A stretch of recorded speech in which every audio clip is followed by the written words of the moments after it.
Bonjour, bonjour, bienvenue sur l'atelier du moustique. Alors aujourd'hui je suis dans la serre, avec mes chiens donc, toujours. Et j'étais en train de m'occuper de l'avocat tropical, du citronnier, tout ça, pour les couvrir ou alors les rentrer à la maison. Parce que je sais pas chez vous, mais chez nous, comme je le disais sur la vidéo, il fait très très froid. Il pleut, il y a beaucoup de vent. Et ça plaît pas beaucoup aux plantes tropicales. Donc je suis en train de voir, soit pour les rentrer à l'intérieur, parce que bon, définitivement ça ne va pas le faire. Soit pour les couvrir. Vous voyez le citronnier ici.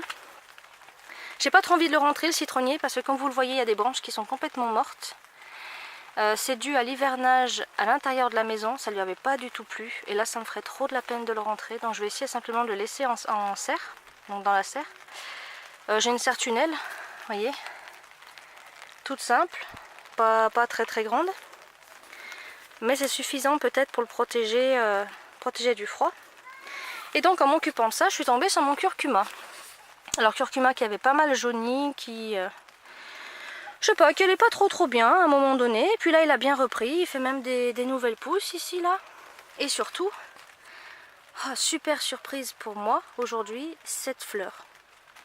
Fleur blanche rosée, magnifique. Tout en légèreté, des pétales très très légers, regardez ça. De la soie, complètement de la soie. Qui sent rien par contre, aucun parfum, mais d'une délicatesse absolument incroyable. Cachée complètement, elle était au fond donc, du pot. Et je suis tombée sur ça aujourd'hui. Et je voulais vous partager ce petit moment, parce que bon, évidemment c'est une joie sans limite pour moi, puisque curcuma qui fleurit ici, alors que je ne me suis pas vraiment occupée d'eux. C'est des tubercules que j'ai plantés de mémoire en mars-avril.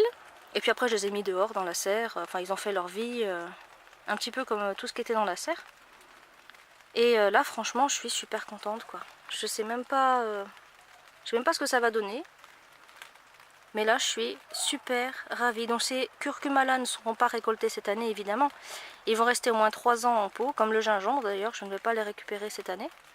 Ils vont tous les deux rester 3 ans en pot le temps qu'ils prennent un peu du poil de la bête et qu'ils s'habituent surtout au climat d'ici. On va essayer de les acclimater légèrement.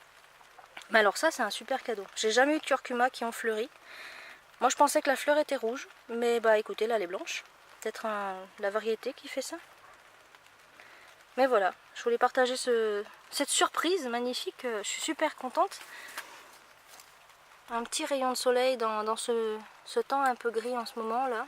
Je suis vraiment super ravie. Je sais pas si vous avez eu du curcuma qui a fleuri comme ça. Mais ouais, dites-le moi. Pour voir ce que je dois faire, peut-être il y a quelque chose à faire ou je ne sais pas. Quelles couleurs étaient les vôtres, enfin voilà, qu'on partage un petit peu. J'aime bien partager, expliquer les expériences, les retours d'expérience, tout ça. Donc n'hésitez pas à me le dire. Et puis voilà, je suis super contente. Petit moment sympa, on travaille et puis d'un coup on tombe là-dessus, c'est vraiment plaisant. Voilà, bah, j'espère que vous allez bien. J'espère que cet automne se passe bien, que vous n'êtes pas trop en rush à cause de la rentrée qui arrive là. Et puis de toute façon, nous on va se retrouver bientôt sur l'atelier pour de nouvelles vidéos. Allez, salut!